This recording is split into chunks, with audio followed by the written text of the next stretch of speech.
이 반지 맞아요. 이게 어디서? 떨리는 목소리였어요. 백발의 노부인이 낡은 벤치에서 일어서며 두 손을 내밀었죠. 네, 할머니. 저기 화단 옆에 떨어져 있었어요. 소녀는 수줍게 웃으며 작은 반지를 건넸습니다. 오래된 금빛 반지, 안쪽에 희미한 글씨가 새겨져 있었어요. 노부인의 눈가가 젖어들었습니다. 주름진 손이 반지를 꼭 쥐었죠. 마치 세상에서 가장 소중한 것을 되찾은 사람처럼요. 고마워요, 아가씨. 정말 고마워요. 소녀는 그저 미소 지었습니다. 별일 아니라는 듯이요. 하지만 그 순간 멀찍이 세워진 검은 승용차 안에서 누군가 이 장면을 지켜보고 있었어요. 창문 너머로 비치는 차가운 눈빛, 그리고 조용히 울리는 전화벨 소리. 그날 밤 소녀의 삶은 완전히 뒤바뀌게 됩니다. 도대체 무슨 일이 벌어진 걸까요? 평범한 소녀가 건넨 작은 반지 하나. 그것이 어떻게 재벌가의 비밀문을 열게 된 걸까요? 사연이 시작되기 전 아직 구독과 좋아요를 누르지 않으셨다면 지금 눌러주세요. 여러분의 작은 응원이 더 좋은 이야기를 전하는 힘이 됩니다. 지금 어디서 듣고 계신가요? 댓글로 알려주시면 함께 듣는 기분이 들어 참 좋아요. 오늘 이 이야기가 여러분의 하루에 작은 위로가 되길 진심으로 기도합니다. 이 이야기는 그해 가을, 작은 공원 벤치 앞에서 시작되었습니다. 아무도 눈여겨보지 않았던 20살 소녀의 평범한 하루. 그 하루가 어떻게 한 재벌가의 비밀문을 열게 되었는지 지금부터 들려드릴게요. 그해 가을이었어요. 바람이 제법 차가워진 10월의 어느 저녁, 20살 윤서연은 편의점 야간 근무를 마치고 집으로 향하고 있었습니다. 낮에는 학교 대신 편의점 카운터를 지키고 저녁에는 근처 식당에서 설거지를 하는 게 그녀의 하루였죠. 오늘따라 손님이 많아서 퇴근이 1시간이나 늦어졌습니다. 서연은 지름길로 작은 공원을 가로질렀어요. 가로등 불빛이 희미하게 길을 비추고 낙엽이 바스락거리며 발밑에서 부서졌습니다. 그때 벤치 위에 누군가 앉아 있는 게 보였죠. 백발의 노부인이었습니다. 고개를 숙인 채 어깨가 잔잔히 흔들리고 있었어요. 울고 계신 것 같았습니다. 서연은 잠시 망설이다가 조심스럽게 다가갔죠. 저기, 할머니, 괜찮으세요? 노부인이 고개를 들었습니다. 주름진 얼굴 위로 눈물 자국이 선명했어요. 입술이 파르르 떨리고 있었죠. 반지를 잃어버렸어요. 목소리가 갈라졌습니다. 마치 세상에서 가장 소중한 것을 잃어버린 사람 같았어요. 반지요? 어디서 잃어버리셨는데요? 몰라요. 여기 앉아 있다가 문득 보니까 없더라고요. 손이 많이 여위어서 자꾸 빠지거든. 서연은 주변을 둘러보았습니다. 벤치 아래, 그 옆에 풀숲, 조금 떨어진 화단까지. 가로등 불빛이 닿지 않는 곳은 손전등 대신 휴대폰 불빛을 켜서 비춰보았죠. 얼마나 지났을까요? 화단 가장자리, 흙 위에 반쯤 묻힌 무언가가 빛났습니다. 서연은 허리를 숙여 그것을 집어들었어요. 오래된 금빛 반지. 안쪽에 무언가 글씨가 새겨져 있는 것 같았지만 어두워서 잘 보이지 않았습니다. 서연은 반지를 들고 노부인에게 다가갔습니다. 할머니, 이거, 혹시 이거예요? 노부인의 눈이 커졌어요. 떨리는 두 손이 서연의 손 위로 뻗어왔습니다. 이 반지 맞아요. 이게 어디서? 네, 할머니. 저기 화단 옆에 떨어져 있었어요. 서연은 수줍게 웃으며 반지를 건넸습니다. 노부인은 반지를 받아들고 한참 동안 말없이 바라보았어요. 그러다 갑자기 눈물이 쏟아졌죠. 고마워요, 아가씨. 정말 고마워요. 노부인의 손이 서연의 손을 꼭 잡았습니다. 차갑고 마른 손이었지만 그 힘만큼은 놀라울 정도로 단단했어요. 아니에요. 별일 아닌걸요. 서연은 어색하게 웃었습니다. 하지만 노부인은 한동안 그 손을 놓지 못했어요. 마치 무언가 더 말하고 싶은 것처럼 입술만 달싹거렸죠. 이 반지는 내 남편이 준 거예요. 오래전에.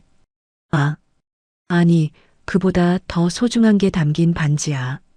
이걸 잃어버렸다면 나는 아마 살 수 없었을 거예요. 서연은 대답 대신 조용히 고개를 끄덕였습니다. 노부인의 눈 속에서 무언가 깊은 것이 흔들리고 있었어요. 슬픔인지 그리움인지 아니면 그 둘 모두인지 알 수 없었죠. 감사해요, 아가씨. 이름이 뭐예요? 윤서연이요. 노부인의 표정이 잠깐 굳었습니다. 아주 짧은 순간이었어요. 서연은 알아차리지 못했죠. 서연이라. 네. 아니야, 예쁜 이름이네. 노부인이 희미하게 미소 지었습니다. 서연은 밤이 늦었다며 인사를 건넸어요. 할머니, 저 이만 갈게요. 늦은 시간에 혼자 계시면 위험하니까 조심히 들어가세요. 그래, 고마워. 정말 고맙다. 서연은 공원을 빠져나왔습니다. 뒤를 돌아보니 노부인은 여전히 벤치에 앉아 반지를 바라보고 있었어요. 가로등 불빛 아래로 하얀 머리카락이 바람에 흩날렸죠. 그때 서연은 알지 못했습니다. 공원 입구 저편 어둠 속에 세워진 검은 승용차 한 대가 이 모든 장면을 지켜보고 있었다는 것을요. 그리고 그 차 안에서 누군가가 조용히 전화를 걸고 있었다는 것도요. 네, 회장님. 확인했습니다. 여사님께서 그 아가씨 이름을 물어보셨습니다. 차창 너머로 비치는 눈빛은 차가웠습니다. 하지만 그 안에 무언가 복잡한 감정이 스쳐 지나갔어요. 서연은 아무것도 모른 채 집으로 향했습니다. 오늘도 어머니가 허리 아픈 걸 참으며 식당 일을 마치고 돌아왔을 거예요. 밀린 공과금 고지서가 또 쌓여 있겠죠. 하지만 오늘 밤만큼은 왠지 마음이 조금 따뜻했습니다. 누군가에게 도움이 되었다는 그 작은 기분. 그게 서연에게는 참 오랜만에 느껴보는 감정이었죠. 서연의 하루는 새벽 5시에 시작되었습니다. 알람이 울리기도 전에 눈이 떠졌어요. 몸은 천근만근이지만 늦잠을 잘 여유 따위는 없었죠. 어둠 속에서 조용히 일어나 세수를 하고 냉장고에서 어제 남은 밥을 꺼내 간단히 먹었습니다. 옆방에서 어머니의 기침 소리가 들려왔어요. 서연은 발소리를 죽이며 현관으로 향했습니다. 문을 열기 전 신발장 위에 놓인 고지서 뭉치가 눈에 들어왔죠. 전기요금, 가스요금, 그리고 빨간 글씨로 최종 독촉이라고 찍힌 통신요금 고지서. 한숨이 절로 나왔습니다. 하지만 서연은 그 고지서들을 서랍 안쪽으로 밀어 넣었어요. 어머니가 보면 또 밤새 뒤척이실 테니까요. 편의점까지는 걸어서 15분 거리였습니다. 새벽 6시 서연은 앞치마를 두르고 카운터 앞에 섰어요.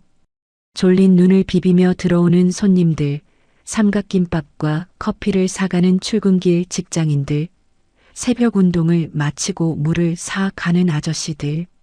서연은 그들에게 짧은 인사를 건넸죠. 안녕하세요. 좋은 아침이에요. 대부분은 대답도 없이 지나갔습니다. 그래도 서연은 웃음을 잃지 않았어요.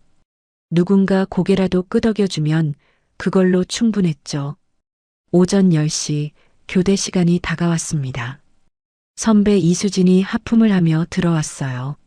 22, 서연보다 2살 많은 그녀는 같은 편의점에서 3년째 일하고 있었습니다.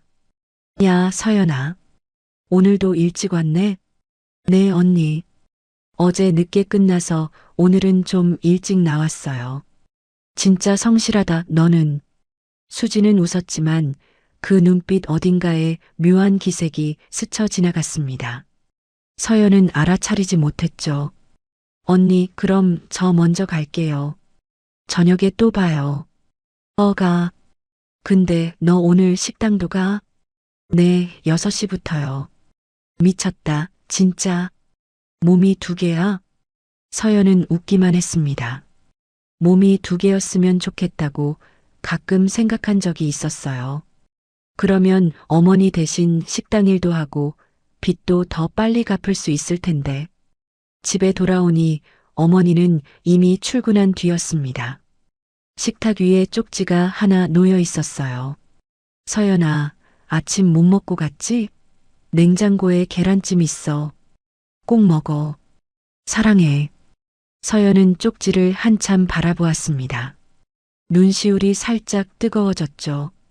어머니의 손글씨는 언제 봐도 삐뚤삐뚤했어요. 허리가 아파서 오래 앉아있지 못하는데 그래도 매일 이렇게 쪽지를 남기셨습니다. 냉장고를 열어보니 작은 그릇에 계란찜이 담겨 있었어요. 랩으로 꼼꼼히 쌓여 있었죠. 서연은 그걸 꺼내 전자레인지에 돌리면서 어머니 생각에 마음이 아팠습니다. 48살 박미정. 한때는 웃음이 많고 활발한 사람이었다고 해요. 하지만 서연이 기억하는 어머니는 늘 지쳐 있었습니다. 아버지가 세상을 떠난 뒤로 어머니는 혼자서 모든 걸 감당해야 했죠. 식당 주방 보조, 청소일, 가끔은 공장 일까지. 허리 디스크가 악화되었지만 병원에 갈 여유가 없었습니다. 진통제로 버티며 하루하루를 살아갔어요. 서연이 엄마, 이제 그만 쉬어라고 말하면 어머니는 웃으며 대답했죠. 내가 쉬면 누가 돈 벌어? 넌 공부나 해. 하지만 서연은 대학에 가지 않았습니다. 고등학교를 졸업하자마자 일을 시작했어요. 어머니 혼자 감당하기엔 빚이 너무 많았으니까요. 오후 2시 서연은 짧은 낮잠을 자려고 누웠습니다. 그런데 전화가 울렸어요. 여보세요? 박미정 씨 딸 되시죠? 채권관리팀입니다. 서연의 얼굴이 굳었습니다. 10년 전 김태수 씨 보증건으로 연락드렸습니다. 이번 달 말까지 상환이 안 되면 경매 절차가 진행될 예정이에요. 네, 알겠습니다. 전화를 끊고 서연은 한동안 멍하니 앉아 있었습니다. 경매. 그 단어가 머릿속에서 맴돌았어요. 이 낡은 반지하 방마저 잃게 되면 어머니와 자신은 어디로 가야 하는 걸까요? 서연은 두 손으로 얼굴을 감쌌습니다. 울고 싶었지만 눈물은 나오지 않았어요. 울 시간도 아까웠죠. 저녁 6시 서연은 식당에 도착했습니다.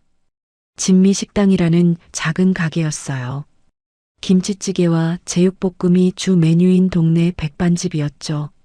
서연은 주방에서 설거지와 밑반찬 준비를 맡고 있었습니다. 서연아, 왔어? 주방장 아주머니가 반갑게 맞아주셨어요. 네, 안녕하세요. 오늘 손님 많을 거야. 힘들겠다. 괜찮아요, 아주머니.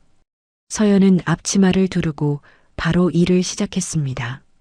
쌓인 그릇을 닦고 콩나물을 다듬고 김치를 썰었어요. 손이 트고 물집이 잡혀도 불평 한마디 하지 않았죠. 밤 9시 손님이 줄어들 무렵이었습니다. 주방장 아주머니가 김밥 2줄을 건네주셨어요. 오늘 남은 거야. 가져가. 감사합니다, 아주머니. 서연은 김밥을 받아들고 식당을 나섰습니다. 찬바람이 볼을 스쳤어요. 하늘에는 별이 몇 개 떠 있었죠. 집으로 가는 길, 서연은 골목 한쪽에 쭈그려 앉아 있는 사람을 보았습니다. 헌 담요를 두르고 벽에 기댄 노숙인이었어요. 떨리는 손으로 빈 캔을 쥐고 있었죠. 서연은 잠시 멈춰 섰습니다. 김밥을 내려다보았어요. 2줄. 하나는 어머니 것, 하나는 자기 것이었죠. 잠깐 망설이다가 서연은 천천히 노숙인에게 다가갔습니다. 저기, 이거 드세요. 김밥 한 줄을 내밀었어요. 노숙이는 어리둥절한 눈으로 서연을 올려다보았습니다. 고마워요, 아가씨.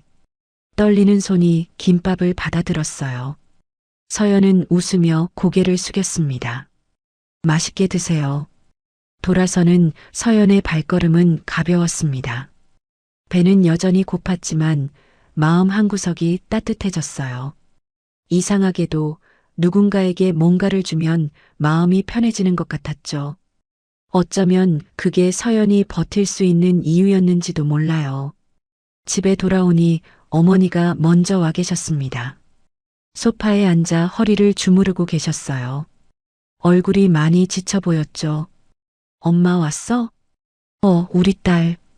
오늘도 고생했네. 서연은 김밥을 꺼내 식탁에 놓았습니다. 아주머니가 주신 거야. 엄마 먹어. 너는? 나 아까 먹었어. 거짓말이었어요. 하지만 어머니가 걱정할까봐 그렇게 말했습니다. 미정은 딸을 물끄러미 바라보았어요.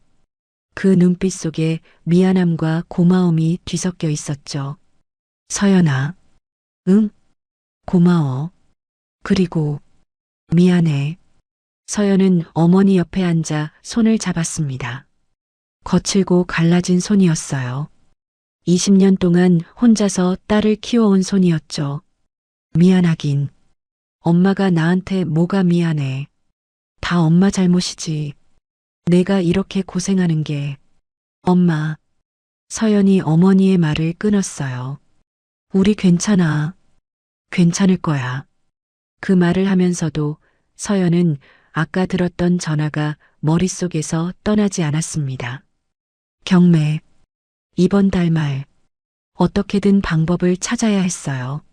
하지만 지금은 어머니를 안심시키는 게 먼저였죠. 엄마 김밥 먹어. 식기 전에. 미정은 눈물을 삼키며 고개를 끄덕였습니다. 그 밤 서연은 오래도록 잠들지 못했어요. 천장을 바라보며 생각했죠.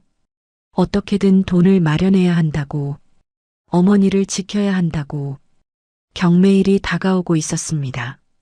서연은 밤마다 계산기를 두드렸어요. 편의점 월급, 식당 일당, 그동안 모아둔 적금. 전부 합쳐도 턱없이 부족했죠. 보증금 5천만 원에 밀린 이자까지 갚아야 할 돈은 7천만 원이 넘었습니다. 어머니에게는 차마 말하지 못했어요. 미정은 이미 알고 있었지만 서연 앞에서는 애써 모른 척했죠. 모녀는 서로의 불안을 숨기며 무너지지 않으려고 버텼습니다. 경매일 사흘 전 서연은 은행을 찾아갔어요. 대출 상담을 받아보려 했지만 결과는 뻔했습니다. 죄송합니다. 소득 증빙이 부족해서 대출이 어렵습니다. 서연은 고개를 숙인 채 은행을 나섰어요. 햇빛이 눈부셨지만 마음은 캄캄했습니다. 어디서부터 잘못된 걸까요? 어머니는 10년 전 친척 김태수의 부탁을 거절하지 못했어요. 잠깐 이름만 빌려달라던 그 사람은 빚을 남기고 사라졌죠. 그 빚이 10년 동안 불어나 결국 이 지경이 된 거였습니다. 경매일 하루 전이었어요. 서연은 편의점 근무를 마치고 집으로 향했습니다. 현관문을 열자마자 낯선 봉투가 눈에 들어왔어요. 우편함에 꽂혀 있던 게 바닥에 떨어져 있었죠. 한산 법무법인. 심장이 쿵 내려앉았습니다. 또 독촉장인가 싶어 손이 떨렸어요. 서연은 떨리는 손으로 봉투를 열었습니다. 그런데 안에 든 내용은 예상과 전혀 달랐어요. 귀하의 채무권에 대하여 익명의 의뢰인이 전액 변제 의사를 밝혀왔습니다. 첨부된 서류를 확인하시고 아래 연락처로 연락 주시기 바랍니다. 서연은 몇 번이고 다시 읽었습니다. 익명의 의뢰인, 전액 변제. 무슨 소리인지 이해가 되지 않았어요. 누가? 왜? 서연의 머릿속은 혼란으로 가득 찼습니다. 사기인가 싶어서 법무법인 번호를 인터넷으로 검색해 봤어요. 실제로 존재하는 곳이었죠. 서울 강남에 있는 꽤 큰 로펌이었습니다. 떨리는 손으로 전화를 걸었어요. 여보세요. 한산 법무법인입니다. 저 윤서연이라고 하는데요.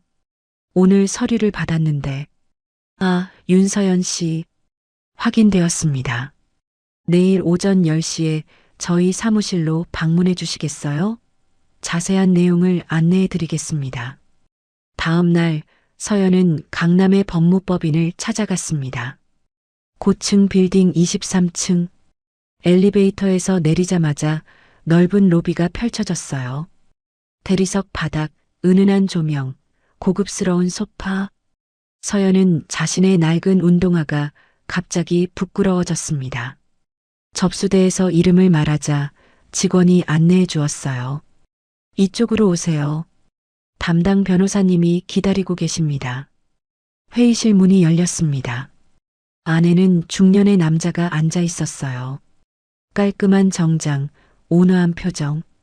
그가 일어나 손을 내밀었습니다. 윤서연 씨, 저는 이 건을 담당하는 최영우 변호사입니다. 아, 네, 안녕하세요. 서연은 어색하게 악수를 했어요. 자리에 앉자 변호사가 서류를 꺼내 놓았습니다. 단도직입적으로 말씀드리겠습니다. 익명의 의뢰인이 윤서연 씨의 채무 7,200만 원을 전액 변제했습니다. 경매 절차는 취소되었고 더 이상 갚으실 돈은 없습니다. 서연은 멍하니 변호사를 바라보았어요. 그게 무슨 말씀이세요? 누가? 왜요? 의뢰인 신원은 밝힐 수 없습니다. 다만 의뢰인께서 직접 만나 뵙고 싶다고 하셨어요. 직접요? 변호사가 고개를 끄덕였습니다. 지금 옆방에 계십니다. 만나보시겠습니까? 서연의 심장이 빠르게 뛰기 시작했어요. 도대체 누구일까? 왜 자신에게 이런 일이 생긴 걸까? 머릿속에 수천 가지 생각이 스쳐 지나갔습니다. 하지만 거절할 이유가 없었죠. 네, 만나볼게요. 옆 회의실 문이 열렸습니다. 서연은 안으로 들어갔어요. 창가에 누군가 서 있었습니다. 햇빛을 등지고 있어서 얼굴이 잘 보이지 않았죠. 그 사람이 천천히 돌아섰습니다. 서연은 숨을 멈췄어요. 백발의 노부인이었습니다. 공원 벤치에서 반지를 잃어버리고 울던 바로 그 할머니였죠. 할머니? 강순옥이 미소 지었습니다. 따뜻하지만 어딘가 조심스러운 표정이었어요. 오랜만이구나. 그날 반지 찾아준 아가씨 맞지? 네. 근데 할머니가 왜 여기에? 서연은 혼란스러웠습니다. 공원에서 만난 노부인이 자신의 빚을 갚아주다니 도무지 이해가 되지 않았어요. 앉으렴. 이야기를 좀 하자꾸나. 순옥이 소파를 가리켰습니다. 서연은 조심스럽게 자리에 앉았어요. 다리가 떨리고 있었죠. 그날 밤 내가 반지를 찾아줬을 때 정말 고마웠단다. 아, 그건 별일 아니었어요. 근데 이건 너무 과한 것 같은데. 과하다고 생각하니? 순옥이 부드럽게 물었습니다. 그 반지가 내게 얼마나 소중한 건지 너는 모를 거야. 죽은 남편이 마지막으로 준 물건이거든. 그걸 잃어버렸다면 나는 아마 살 수 없었을 거야. 서연은 말문이 막혔어요. 그래서 은인에게 보답하고 싶었단다. 이건 그냥 내 마음이야. 하지만 7천만 원이나. 내겐 그리 큰 돈이 아니란다. 순옥이 담담하게 말했습니다. 서연은 그제야 노부인을 다시 바라보았어요. 고급스러운 한복, 손목에 명품 시계, 그리고 회의실 분위기까지 보통 사람이 아니라는 건 느낌으로 알 수 있었죠. 실례지만 할머니는 어떤 분이세요? 순옥이 잠시 멈칫했습니다. 무언가 말하려다 삼키는 것 같았어요. 나는 강순옥이라고 한다. 태중건설 창업주의 아내였지. 서연의 눈이 커졌습니다. 태중건설. 국내 10손가락 안에 드는 대기업이었어요. 뉴스에서 몇 번 본 적이 있었죠. 태중건설이요? 지금은 큰아들이 회장으로 있고 나는 그냥 엄마일 뿐이야. 순옥이 쓸쓸하게 웃었습니다. 하지만 그 눈 속에는 서연을 향한 묘한 감정이 어려 있었어요. 그리움 같기도 하고 안타까움 같기도 한. 서연아, 내 부탁 하나 들어줄 수 있겠니? 서연은 긴장했습니다. 여기서 무슨 조건이 나오는 걸까요? 나이가 들어보니 곁에 믿을 사람이 필요하더구나. 내 개인 비서로 일해보지 않겠니? 비서요? 전혀 예상치 못한 제안이었어요. 내 일정 관리하고 병원 갈 때 동행하고 가끔 말벗이 되어주는 정도야. 월급은 넉넉히 줄 테고 시간도 내 상황에 맞춰주마. 서연은 당황했습니다. 갑자기 쏟아지는 호의가 부담스러웠어요. 잠깐만요, 할머니. 왜 저예요? 저는 그냥 반지 하나 주워드린 것밖에 없는데. 그게 다가 아니란다. 순옥이 서연의 손을 부드럽게 잡았습니다. 그날 밤 나는 내 눈을 보고 느꼈어. 아무것도 바라지 않고 도와주는 사람의 순수한 눈이었지. 요즘 세상에 그런 사람이 얼마나 있겠니? 서연은 아무 말도 할 수 없었어요. 물론 지금 당장 대답하라는 게 아니야. 생각할 시간을 줄게. 일주일 뒤에 연락해 주렴. 순옥이 명함 하나를 건넸습니다. 강순옥이라는 이름과 전화번호만 적힌 단순한 명함이었어요. 거절해도 괜찮아. 내 마음이라 생각하고 부담 가지지 마라. 서연은 법무법인을 나섰습니다. 머릿속이 복잡했어요. 7천만 원의 빚이 사라졌다는 안도감, 그리고 갑작스러운 제안에 대한 혼란. 두 감정이 뒤섞여 있었죠. 왜 나일까? 그 질문이 머릿속에서 떠나지 않았습니다. 반지 하나 주워드렸다고 7천만 원을 갚아주고 비서직까지 제안하다니. 아무리 생각해도 이상했어요. 집에 돌아온 서연은 어머니에게 모든 걸 말했습니다. 빚이 갚아졌다는 것, 공원에서 만났던 노부인이 재벌가 사람이었다는 것, 그리고 비서직 제안을 받았다는 것까지. 미정의 얼굴이 점점 굳어졌어요. 그 사람 이름이 뭐라고 했어? 강순옥이요. 태중건설 창업주 부인이라고. 어머니의 손이 떨리기 시작했습니다. 얼굴이 창백해졌어요. 엄마, 왜 그래? 아니야. 아무것도 아니야. 미정이 고개를 저었습니다. 하지만 그 눈빛은 분명히 무언가를 알고 있는 사람의 눈빛이었어요. 그 사람, 그 제안 거절해. 왜? 그냥 거절해. 그런 큰 사람들 일에 휘말리면 안 돼. 알았지? 어머니의 목소리가 떨리고 있었습니다. 서연은 이해할 수 없었어요. 엄마, 도대체 왜 그래? 뭔가 알고 있는 거야? 몰라. 나는 아무것도 몰라. 미정이 자리에서 일어났습니다. 방으로 들어가며 문을 닫아버렸어요. 서연은 닫힌 문 앞에 멍하니 서 있었습니다. 왜 저러시는 걸까? 강순옥이라는 이름을 듣자마자 왜 저렇게 겁먹은 표정을 지으신 걸까? 무언가 숨기고 있는 게 분명했어요. 서연은 손에 쥔 명함을 내려다보았습니다. 강순옥이라는 세 글자가 묘하게 무겁게 느껴졌죠. 이 사람은 대체 누구일까? 그리고 어머니와는 어떤 관계인 걸까? 서연의 머릿속에 의문이 가득 차올랐습니다. 일주일이 지났습니다.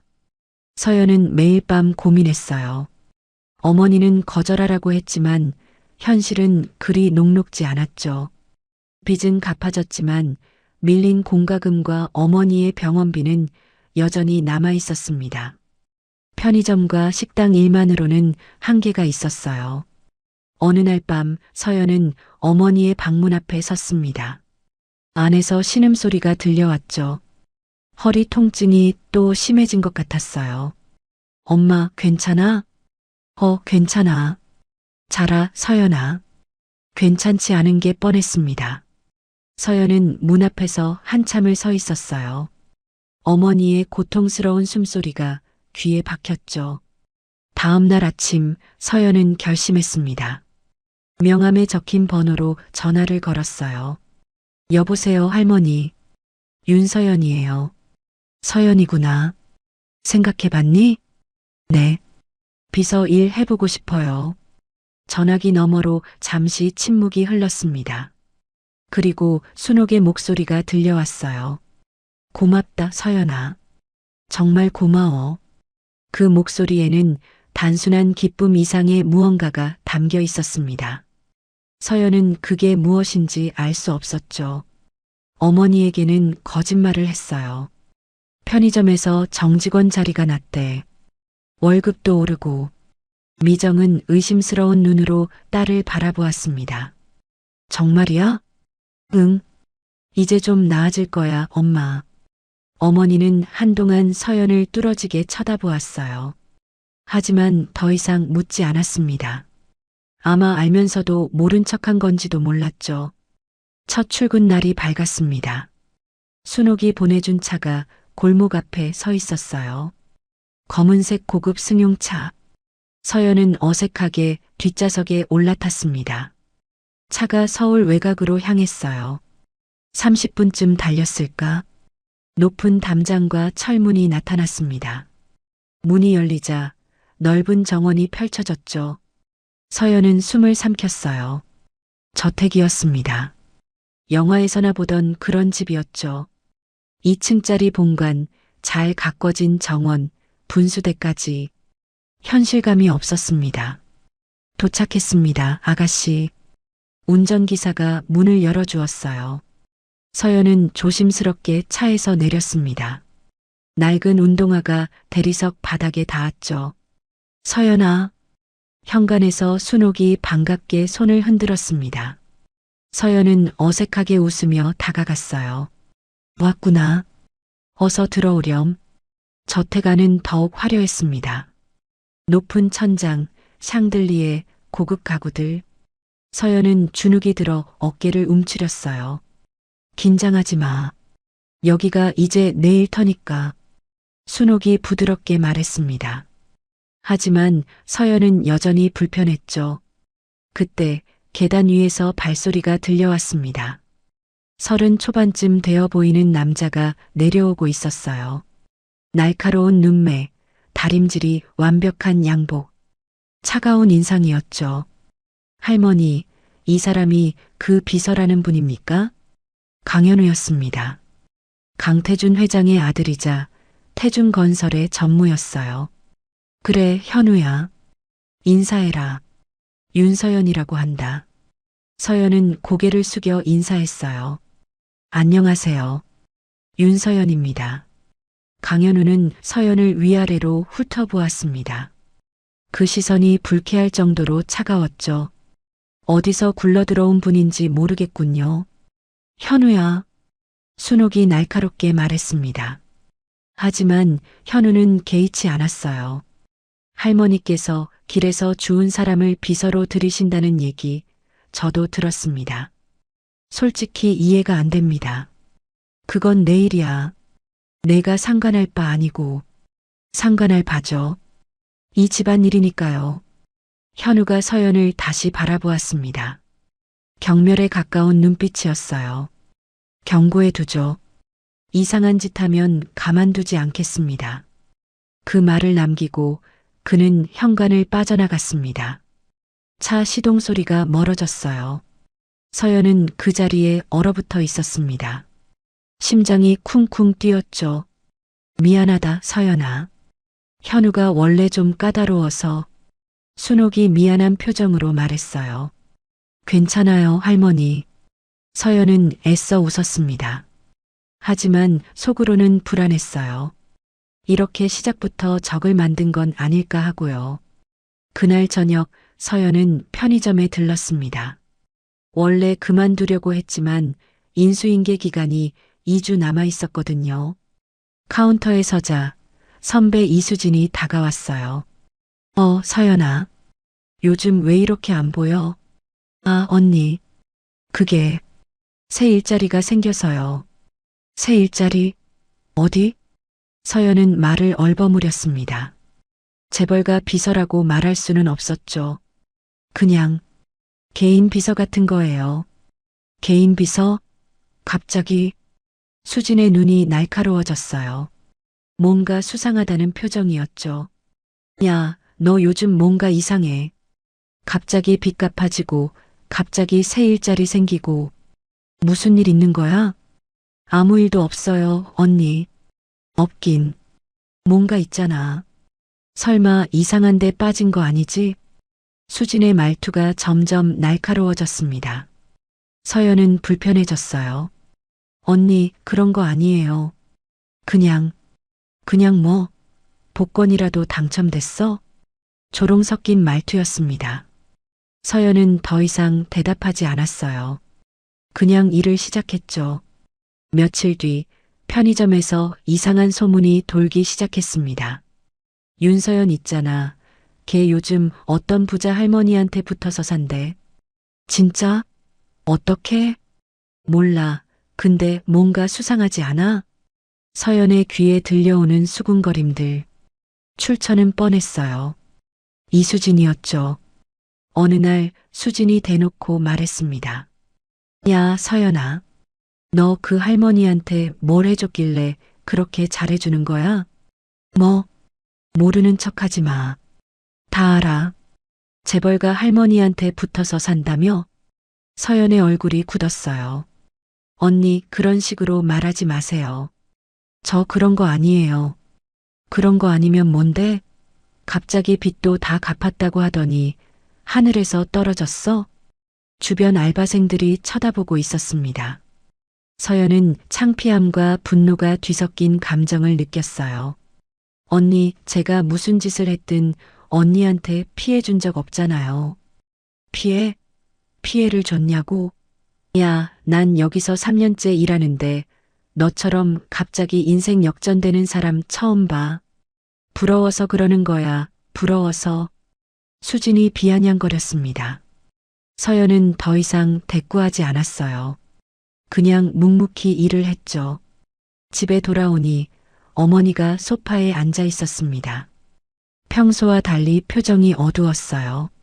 무언가 알고 있는 눈빛이었죠. 서연아. 응, 엄마. 너 그 할머니 만나고 있는 거지? 서연의 심장이 멈칫했습니다. 어떻게 알았어? 동네 사람들이 그러더라. 검은 차가 매일 너 태우러 온다고. 미정의 목소리가 떨리고 있었어요. 엄마한테 거짓말했구나. 엄마, 나 그 사람들 일에 휘말리지 말라고 했잖아. 어머니가 자리에서 일어났습니다. 얼굴이 창백했어요. 엄마, 왜 그렇게까지 말해? 그냥 비서 일이야. 이상한 일 아니라고. 이상한 일이야. 미정이 소리쳤습니다. 서연은 깜짝 놀랐어요. 어머니가 이렇게 화내는 건 처음이었거든요. 그 집안, 그 사람들은 우리랑 상관없어야 해. 절대로. 왜 상관없어야 하는데? 서연이 되물었습니다. 더 이상 참을 수 없었어요. 엄마, 뭔가 숨기고 있는 거지? 강순옥이라는 이름 듣자마자 왜 그렇게 놀란 거야? 그 사람이랑 무슨 관계야? 미정의 입술이 파르르 떨렸습니다. 말해줘, 엄마. 나도 알 권리가 있잖아. 어머니는 대답하지 않았어요. 그냥 눈물만 흘렸습니다. 나중에 말해줄게. 그 말을 남기고 미정은 방으로 들어가 버렸습니다. 또다시 닫힌 문. 서연은 그 앞에 서서 한참을 바라보았어요. 왜 아무도 말해주지 않는 걸까요? 강순옥도 어머니도 모두가 무언가를 숨기고 있었습니다. 서연은 답답했어요. 사방에서 의심과 질투가 밀려오고 가장 믿어야 할 어머니마저 비밀을 감추고 있었죠. 그날 밤 서연은 오래도록 잠들지 못했습니다. 천장을 바라보며 생각했어요. 이게 정말 맞는 선택일까? 강순옥 할머니의 호의를 받아들인 게 잘한 일일까? 강현우의 차가운 눈빛이 떠올랐습니다. 이수진의 비아냥도, 그리고 어머니의 떨리는 목소리도 모두가 서연을 의심하고 있었어요. 아무도 믿어주지 않았죠. 서연은 베개에 얼굴을 묻었습니다. 울고 싶었지만 눈물은 나오지 않았어요. 울 힘도 없었죠. 내가 뭘 잘못한 걸까? 그냥 반지 하나 주워드렸을 뿐인데 왜 이렇게 된 걸까요? 서연은 알 수 없었습니다. 그저 앞으로 어떤 일이 벌어질지 막연한 두려움만 가득했어요. 비서 일을 시작한 지 보름이 지났습니다. 서연은 조금씩 저택 생활에 익숙해지고 있었어요. 순옥의 일정을 관리하고 약 챙기는 것을 도왔죠. 병원 동행도 몇 번 했습니다. 순옥은 서연에게 늘 따뜻했어요. 밥은 먹었는지 힘들지는 않은지 매일 물어봤죠. 마치 손녀를 대하듯이요. 서연은 그 따뜻함이 낯설면서도 좋았습니다. 하지만 저택 안의 시선은 차가웠어요. 현우는 서연을 마주칠 때마다 못마땅한 표정을 지었습니다. 가정부와 운전기사도 서연을 어색하게 대했죠. 갑자기 어디서 나타난 여자라는 눈빛이 느껴졌어요. 서연은 신경 쓰지 않으려 했습니다. 그저 맡은 일만 잘하면 된다고 생각했죠. 어느 날 오후였어요. 순옥이 정원을 산책하자고 했습니다. 날씨가 좋아서 바람을 쐬고 싶다면서요. 서연은 옆에서 천천히 걸으며 순옥을 부축했어요. 서연아, 네 할머니, 요즘 힘들지 않니? 순옥이 부드럽게 물었습니다. 아니요, 괜찮아요. 거짓말하지 마. 현우가 못되게 굴지? 서연은 대답하지 못했어요. 부정할 수는 없었으니까요. 그 애는 원래 경계심이 많아. 아버지 성격을 닮아서 그래. 조금만 참아주렴. 네, 할머니. 순옥이 걸음을 멈추고 서연을 바라보았습니다. 내가 와줘서 정말 고마워. 나 같은 늙은이 곁에 있어줘서. 할머니, 그런 말씀 마세요. 아니야. 진심이야. 순옥의 눈가가 촉촉해졌어요. 무언가 더 말하고 싶은 듯 했지만 입술만 달싹거렸습니다. 그때였습니다. 순옥이 갑자기 비틀거렸어요. 서연이 얼른 팔을 잡았죠. 할머니, 괜찮으세요? 어지러워. 순옥의 얼굴이 창백해졌습니다. 식은땀이 이마에 맺혔어요. 할머니, 순옥이 그대로 쓰러졌습니다. 서연은 비명을 지르며 순옥을 안았어요. 사람 살려요. 누구 없어요. 정원에서 일하던 직원이 달려왔습니다. 순식간에 저택이 아수라장이 되었죠. 구급차가 도착했어요. 순옥은 들것에 실려 병원으로 이송되었습니다. 서연은 구급차에 함께 탔어요. 순옥의 손을 꼭 잡고 있었죠. 할머니, 정신 차리세요. 할머니, 순옥의 눈이 가늘게 떠졌습니다. 초점 없는 눈동자가 서연을 향했어요. 서연아. 네, 할머니. 저 여기 있어요. 가지마. 곁에 있어줘. 그 말을 끝으로 순옥은 다시 의식을 잃었습니다. 병원 응급실이었습니다. 순옥은 검사를 받고 중환자실로 옮겨졌어요. 의사가 나와서 상황을 설명했죠. 일시적인 뇌허혈 증상입니다. 큰 문제는 아니지만 연세가 있으시니 며칠간 경과를 지켜봐야 합니다. 서연은 안도의 한숨을 내쉬었습니다. 하지만 마음이 놓이지 않았어요. 얼마 후 강태준 회장이 도착했습니다.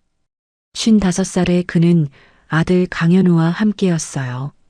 두 사람 모두 굳은 표정이었죠. 어머니는 어디 계시지? 태준이 물었습니다. 서연이 대답했어요. 중환자실에 계세요. 의사 선생님이 며칠 지켜봐야 한다고. 당신이 윤서연 씨? 태준이 서연을 바라보았습니다. 차갑지는 않지만 날카로운 눈빛이었어요. 네, 회장님. 어머니가 쓰러지실 때 옆에 있었다고 들었어. 네. 정원에서 산책하시다가 갑자기. 알겠어. 태주는 더 이상 묻지 않았습니다. 중환자실 쪽으로 걸어갔죠. 현우가 서연 앞에 멈춰 섰어요. 눈빛이 싸늘했습니다.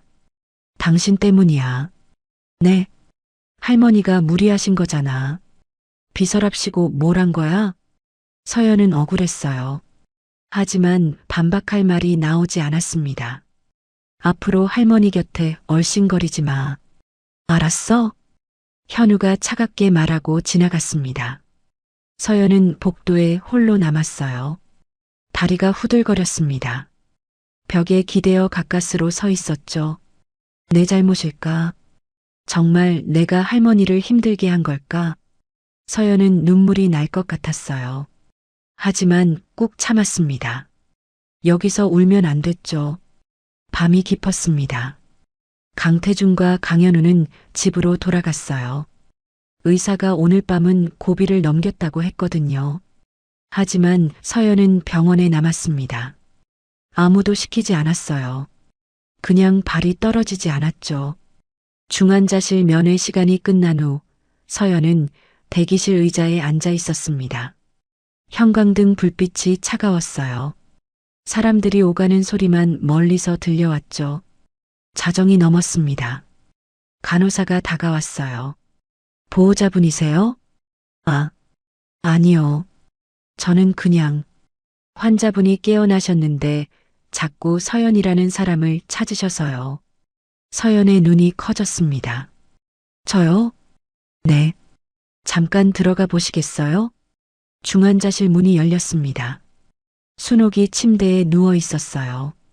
얼굴이 많이 창백했지만 눈은 떠 있었습니다. 서연아. 순옥이 힘없이 손을 내밀었어요. 서연은 조심스럽게 다가가 그 손을 잡았습니다. 할머니, 괜찮으세요? 너, 아직 여기 있었구나. 네. 혼자 두고 갈 수가 없어서요. 순옥의 눈가에 눈물이 고였습니다. 고마워. 정말 고마워. 할머니, 울지 마세요. 몸에 안 좋아요. 서연이 손수건으로 순옥의 눈물을 닦아드렸어요. 순옥은 서연의 손을 더 꼭 쥐었습니다. 서연아, 내가 너한테 할 말이 있어. 지금은 쉬세요. 나중에 들을게요. 아니야. 지금 해야 해. 언제 또 이렇게 될지 모르니까. 순옥의 목소리가 떨렸어요. 서연은 걱정스러운 눈으로 바라보았습니다. 서연아, 나는 그때 중환자실 문이 열렸습니다. 강태준이 들어왔어요. 새벽인데도 양복 차림이었습니다. 어머니, 태준이구나. 깨어나셨다고 해서 왔습니다. 몸은 좀 어떠세요? 괜찮아. 이 정도 가지고. 태준의 시선이 서연에게로 향했습니다. 아직 여기 있었어? 네. 혹시 할머니께서 필요하신 게 있으실까 봐서요. 태준은 서연을 한참 바라보았어요. 그 눈빛이 조금 전과 달랐습니다.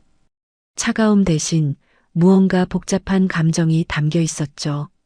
집에는 안 갔어? 네. 밤새 서연이 고개를 끄덕였습니다. 태준은 잠시 침묵했어요. 수고했어. 그 한마디가 전부였습니다. 하지만 서연은 느꼈어요. 회장의 눈빛이 살짝 누그러졌다는 것을요. 다음 날 순옥은 일반 병실로 옮겨졌습니다. 서연은 계속 병원에 남았어요. 집에 가라는 말에도 고개를 저었죠. 할머니가 완전히 회복하실 때까지 있을게요. 순옥은 서연의 손을 잡으며 웃었습니다. 이렇게 고집 센 아이 처음 봐. 할머니가 더 고집세요. 두 사람이 웃었어요. 병실 안에 따뜻한 공기가 흘렀습니다. 사흘째 되던 날이었어요. 강현우가 병실을 찾아왔습니다. 문을 열고 들어오더니 서연을 보고 멈칫했죠. 아직도 여기 있어? 네. 집에 안 가? 할머니가 퇴원하시면 갈 거예요.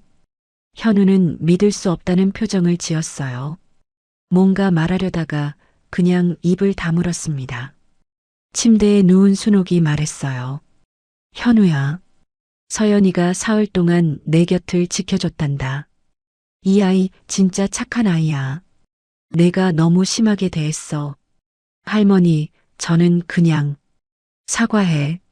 순옥의 목소리가 단호했습니다. 현우는 당황한 표정을 지었어요. 할머니, 사과하라고. 현우는 잠시 망설였습니다. 그리고 마지못해 고개를 숙였어요. 미안하게 됐어. 진심은 아닌 것 같았습니다. 하지만 서연은 신경 쓰지 않았어요. 괜찮아요. 그게 전부였습니다. 현우는 더 이상 아무 말도 하지 않고 병실을 나갔어요. 저녁 무렵 강태준 회장이 다시 찾아왔습니다. 이번에는 혼자였어요. 순옥과 이야기를 나누다가 문득 서연을 불렀습니다. 윤서연 씨, 네, 회장님. 잠깐 밖에서 이야기 좀 합시다. 서연은 긴장했어요. 무슨 말을 하려는 걸까? 해고 통보일까? 여러 생각이 스쳐 지나갔습니다. 복도로 나오자 태준이 말했어요. 사흘 동안 고생 많았어. 아니요, 당연히 해야 할 일이었어요. 당연한 일이 아니요. 태준이 서연을 바라보았습니다. 솔직히 나도 처음에는 당신을 의심했어. 어머니께서 갑자기 데려온 사람이라 믿기 어려웠지. 서연은 대답하지 않았어요. 그냥 듣고 있었죠. 그런데 보니까 당신은 진심인 것 같군. 돈 때문이 아니라는 거 이제 알겠어. 태준이 고개를 끄덕였습니다. 앞으로도 어머니 잘 부탁해. 네, 회장님. 서연은 안도의 한숨을 내쉬었어요. 적어도 한 사람은 믿어주는 것 같았습니다. 일주일 후 순옥은 퇴원했습니다. 저택으로 돌아오는 길 순옥은 서연의 손을 꼭 잡고 있었어요. 서연아, 네 할머니. 내가 곁에 있어줘서 정말 힘이 됐단다. 저도요 할머니. 순옥이 미소 지었습니다. 하지만 그 눈 속에는 여전히 말하지 못한 무언가가 담겨 있었어요. 서연은 느끼고 있었습니다. 이 할머니가 자신에게 숨기고 있는 게 있다는 것을요. 그리고 그 비밀이 머지않아 드러날 거라는 것도요. 그날 밤 서연은 집에 돌아왔습니다. 어머니가 거실에서 기다리고 있었어요. 일주일 만에 보는 얼굴이었죠. 서연아, 엄마, 무사하구나. 미정이 딸을 꼭 안았습니다. 서연은 어머니의 품에서 한참을 가만히 있었어요. 엄마, 나 물어볼 게 있어. 강순옥 할머니, 엄마랑 무슨 관계야? 미정의 몸이 굳었습니다. 왜 그렇게까지 숨기는 거야? 나한테 말해줘, 엄마. 어머니는 대답하지 않았어요. 그냥 떨리는 손으로 서연의 머리카락을 쓸어 넘겼습니다. 조금만 더 기다려. 때가 되면 내가 말해줄게. 그 목소리가 너무 슬퍼서 서연은 더 이상 묻지 못했어요. 퇴원 후 순옥은 한동안 저택에서 요양했습니다. 서연은 매일 출근해서 곁을 지켰어요. 약 시간을 챙기고 식사를 돕고 가끔은 책을 읽어드리기도 했죠. 순옥은 서연이 오면 유난히 환하게 웃었습니다. 서연아, 오늘도 왔구나. 네, 할머니. 오늘 기분은 어떠세요? 내가 오니까 좋아졌지. 두 사람 사이에는 묘한 유대감이 생겨 있었어요. 서연은 그게 단순한 고용관계 이상이라는 걸 느꼈습니다. 하지만 왜 그런 건지는 알 수 없었죠. 어느 날 오후였어요. 순옥이 낮잠을 자는 동안 서연은 서재에서 책을 정리하고 있었습니다. 먼지 쌓인 책들을 닦고 흐트러진 서류들을 가지런히 모았죠. 그때 책장 뒤편에서 무언가가 떨어졌어요. 낡은 서류 봉투였습니다. 오래되어 누렇게 바랜 종이였죠. 서연은 별 생각 없이 그걸 주워들었어요. 봉투 겉면에 글씨가 적혀 있었습니다. 준혁에게. 서연은 멈칫했어요. 준혁이라는 이름, 어디선가 들어본 것 같은데 기억이 나지 않았습니다. 호기심에 봉투를 열어보았어요. 안에는 여러 장의 서류가 들어 있었습니다. 첫 번째는 손으로 쓴 편지였어요. 글씨가 삐뚤삐뚤했지만 정성스러웠습니다. 준혁아, 내가 이 편지를 읽을 때쯤이면 나는 이미 이 세상에 없을지도 모르겠구나. 내 아버지로서 해줄 수 있는 게 별로 없어서 미안하다. 하지만 이것만은 꼭 전해주고 싶었어. 내 딸 서연이에게. 서연의 심장이 멈추는 것 같았습니다. 서연이라는 이름, 자신의 이름이었어요.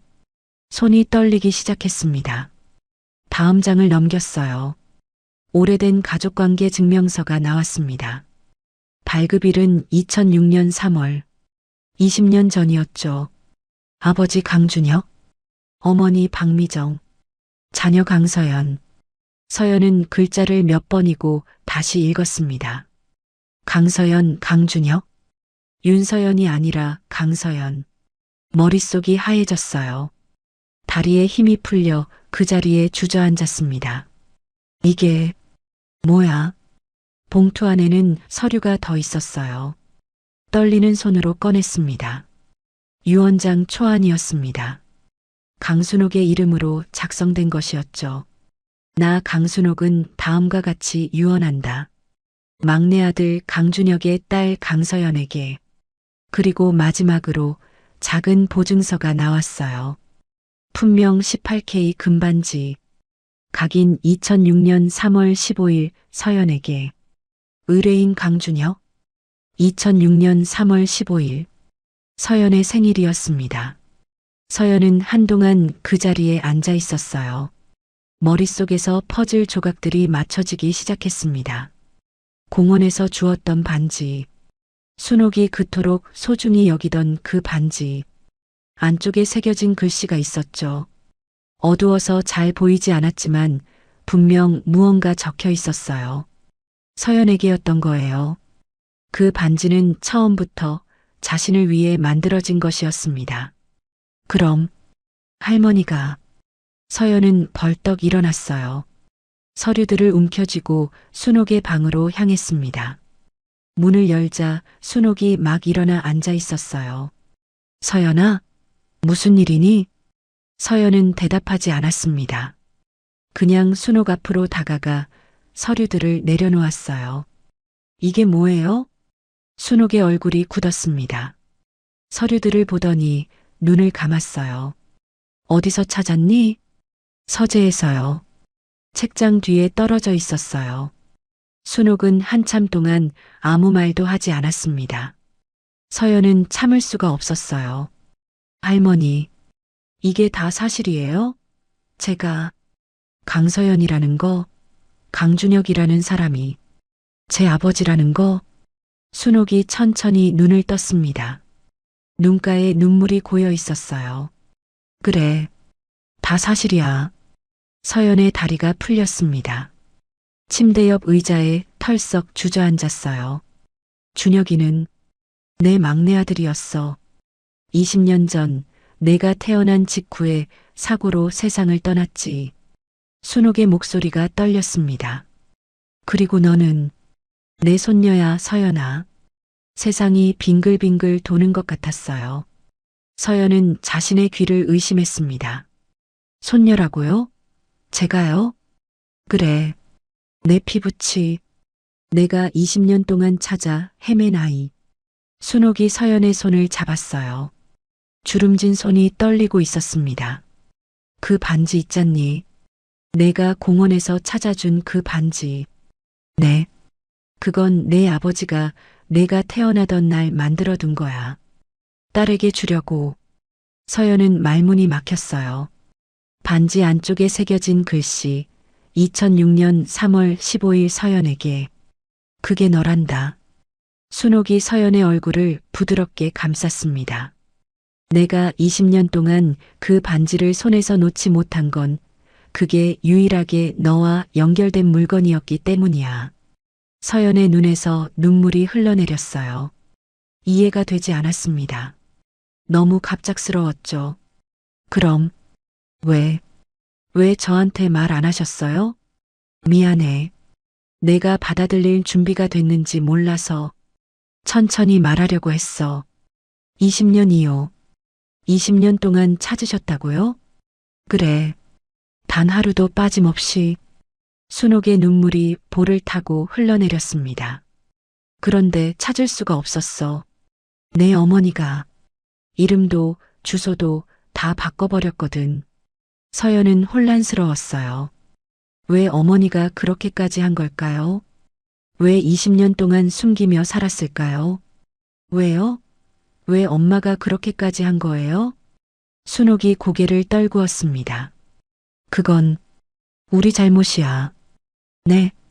20년 전 내 아버지가 세상을 떠났을 때 이 집안에서 내 어머니와 너를 내쫓았어. 서연의 눈이 커졌어요. 내쫓았다고요? 그래. 태준이가 내 큰아버지가 그랬어. 집안 체면이라면서 가난한 집안 출신 며느리를 인정할 수 없다고. 순옥의 목소리가 갈라졌습니다. 나는 그때 막지 못했어. 남편도 이미 세상을 떠난 뒤였고 장남인 태준이가 모든 걸 결정했지. 나는 그저 무력하게 지켜볼 수밖에 없었어. 서연은 멍하니 순옥을 바라보았어요. 그래서 내 어머니는 이 집안을 떠났어. 너를 데리고 다시는 발 들이지 않겠다고 했지. 그리고 이름을 바꿨어. 강서연에서 윤서연으로. 내가 찾지 못하게. 순옥이 서연의 손을 더 꼭 쥐었습니다. 내 어머니를 탓하지 마. 잘못한 건 우리야. 이 집안이야. 서연은 아무 말도 할 수 없었어요. 머릿속이 너무 복잡했습니다. 20년. 어머니는 20년 동안 이걸 숨기고 살았어요. 빚에 시달리면서 허리 아픈 걸 참으면서 단 한 번도 이 집안에 손 벌리지 않았죠. 왜요? 왜 그렇게까지 한 거예요, 엄마? 서연아. 순옥이 조심스럽게 불렀어요. 나한테 화났니? 서연은 고개를 저었습니다. 솔직히 뭐라고 해야 할지 몰랐어요. 화났으면 화내도 돼. 당연한 거야. 할머니, 나는 20년 동안 너를 찾았어. 그리고 드디어 찾았지. 공원에서 내가 반지를 주었을 때 나는 몰랐어. 내가 내 손녀인 줄. 네. 그냥 착한 아이라고만 생각했어. 그런데 내 이름을 듣고, 서연이라는 이름을 듣고 혹시나 싶었지. 순옥이 눈물을 훔쳤습니다. 그래서 조사를 했어. 내 어머니 이름, 내 생년월일. 전부 맞았어. 내 손녀가 맞았어. 서연은 그제야 모든 게 이해가 됐어요. 빚을 갚아준 것도, 비서직을 제안한 것도, 그토록 따뜻하게 대해준 것도 전부 자신이 손녀이기 때문이었던 거예요. 그때부터 너를 곁에 두고 싶었어. 하지만 갑자기 말하면 내가 놀랄 것 같아서 천천히 조금씩 다가가려고 했어. 순옥이 서연의 얼굴을 바라보았습니다. 미안해. 더 일찍 말했어야 했는데. 서연은 한참 동안 말이 없었어요. 그러다 입을 열었습니다. 할머니. 응. 시간이 좀 필요해요. 순옥이 고개를 끄덕였습니다. 그래. 당연하지. 천천히 생각해도 돼. 서연은 자리에서 일어났어요. 다리가 후들거렸지만 걸어야 했습니다. 오늘은 집에 갈게요. 그래. 조심해서 가렴. 문 앞에서 서연이 멈췄습니다. 뒤를 돌아보았어요. 할머니. 응? 원망하지 않아요. 적어도 할머니는요. 순옥의 눈에서 눈물이 쏟아졌습니다. 서연은 그 모습을 보며 문을 닫았어요. 저택을 나서는 서연의 발걸음은 무거웠습니다. 머릿속에 수만 가지 생각이 소용돌이쳤어요. 20년 전의 일, 아버지, 이 집안, 그리고 어머니. 서연은 휴대폰을 꺼냈습니다. 어머니에게 전화를 걸까 하다가 그만두었어요. 이건 전화로 할 이야기가 아니었죠. 직접 만나서 물어봐야 했습니다.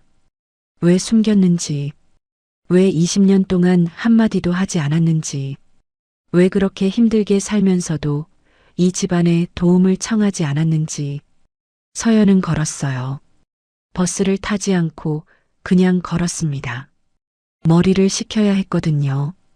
해가 지고 있었습니다. 노을이 하늘을 붉게 물들였어요. 서연은 그 하늘을 올려다보며 생각했습니다. 나는 누구일까? 윤서연일까? 강서연일까? 20년 동안 살아온 삶은 뭐였을까? 어머니와 함께 버텨온 그 시간들은 답은 나오지 않았어요. 그저 한 가지만 확실했습니다. 어머니를 만나야 한다는 것. 그리고 모든 진실을 들어야 한다는 것. 집에 도착했을 때 어머니는 부엌에 있었습니다. 저녁을 준비하고 있었어요. 서연이 들어오는 소리에 고개를 돌렸죠. 서연아. 왔어? 오늘 일찍 왔네. 서연은 대답하지 않았어요. 그냥 어머니를 바라보았습니다. 미정의 표정이 굳어졌어요. 뭔가 느낀 것 같았죠. 왜 그래? 무슨 일 있었어? 서연이 천천히 입을 열었습니다. 엄마, 나 강서연이야? 미정의 손에서 국자가 떨어졌어요. 쨍그랑 소리가 부엌에 울렸습니다. 뭐라고? 강준혁이 내 아버지야? 강순옥이 내 할머니고? 어머니의 얼굴이 하얗게 질렸습니다. 입술이 파르르 떨렸어요. 어디서? 그걸 다 알았어, 엄마. 다 알았어. 서연의 눈에서 눈물이 흘러내렸습니다. 왜 말 안 했어? 왜 20년 동안 숨긴 거야?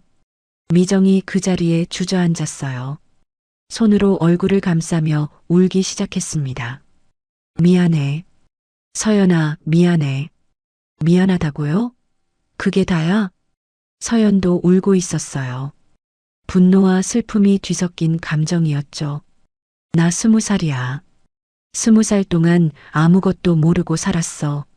아버지 얼굴도 모르고 이름도 모르고 할머니가 있는 줄도 몰랐어.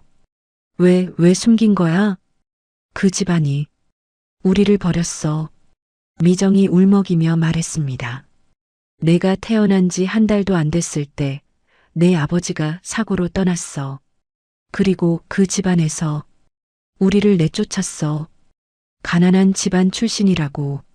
집안 체면에 맞지 않는다고. 서연은 그 말을 듣고도 분노가 가라앉지 않았어요. 그래서요? 그래서 20년 동안 숨긴 거예요? 너한테 상처 주기 싫었어. 버림받았다는 걸 알면 내가 얼마나 아플까. 그래서 빚에 허덕이면서 살았어요? 허리 아픈 것도 참으면서, 혼자서 다 감당하면서. 서연의 목소리가 높아졌습니다. 엄마가 힘들어하는 거 다 봤어. 근데 왜 도움 안 받은 거야? 왜 그 사람들한테 말 안 한 거야? 그 사람들한테 손 벌리느니 차라리 죽는 게 나았어. 미정이 고개를 들었습니다. 눈이 충혈되어 있었어요. 그 집안이 우리한테 한 짓을 알아? 갓난아기였던 너를 안고 한겨울에 쫓겨났어. 아무것도 없이. 그날 밤이 얼마나 추웠는지 넌 모를 거야. 서연은 말문이 막혔어요. 그래서 다시는 그 사람들 앞에 서지 않겠다고 맹세했어. 내 아버지 이름도 내 원래 이름도 다 지웠어. 새로 시작하려고. 미정이 서연의 손을 잡았습니다. 미안해, 서연아. 엄마가 잘못했어.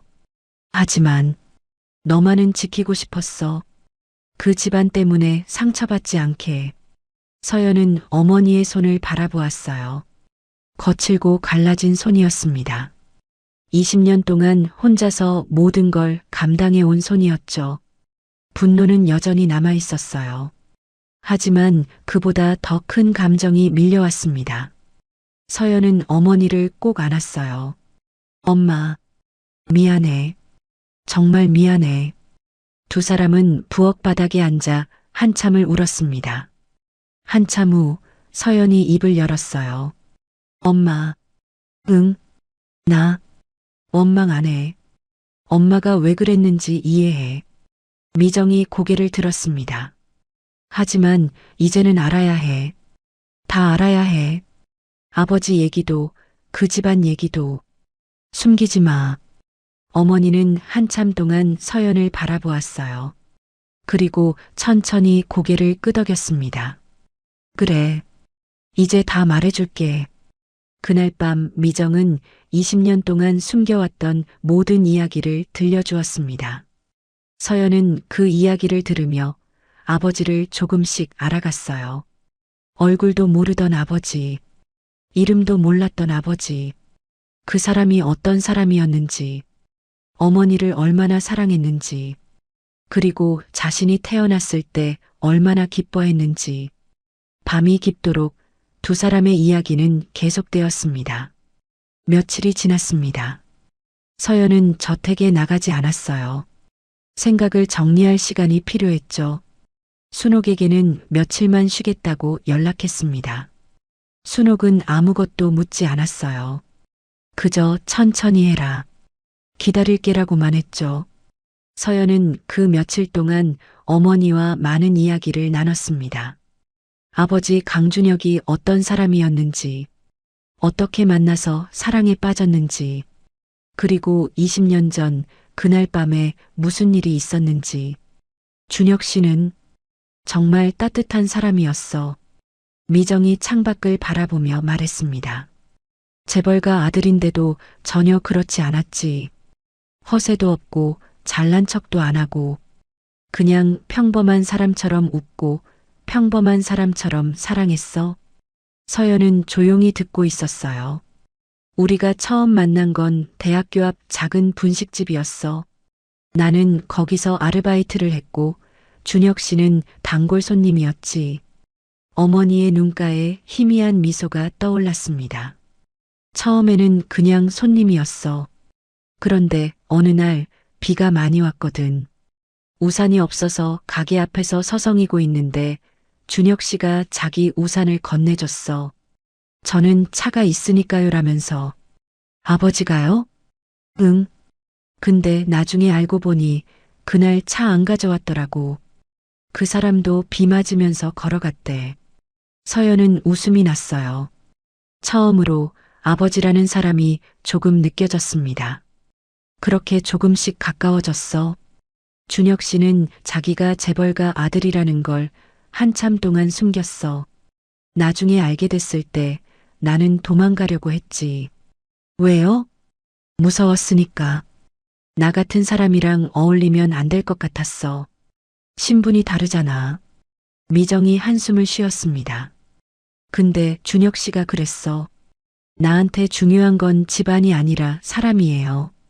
미정 씨가 좋아요. 그 말에 마음이 무너졌지. 결혼은 반대가 심했어. 어머니가 말을 이었습니다. 특히 큰형. 그러니까 지금 회장인 강태준 씨. 그 사람이 제일 심하게 반대했어. 서연의 표정이 굳어졌어요. 집안 망신이라고 했어. 재벌가에 어울리지 않는 여자라고. 인정할 수 없다고. 할머니는요? 어머님은. 그러니까 순옥 여사님은 처음에는 망설이셨어. 하지만 준혁 씨가 워낙 강하게 밀어붙이니까 결국 허락하셨지. 조용히 작게라도 결혼식을 올리자고. 미정의 목소리가 떨렸습니다. 그래서 우리는 결혼했어. 재벌가 며느리가 됐지. 하지만 행복한 시간은 짧았어. 내가 태어나고 한 달도 안 돼서 준혁 씨가 교통사고를 당했어. 야근하고 오는 길이었대. 졸음운전 트럭이 들이받았다고. 서연은 숨을 삼켰어요. 병원에 도착했을 때는 이미 늦었어. 어머니의 눈에서 눈물이 흘러내렸습니다.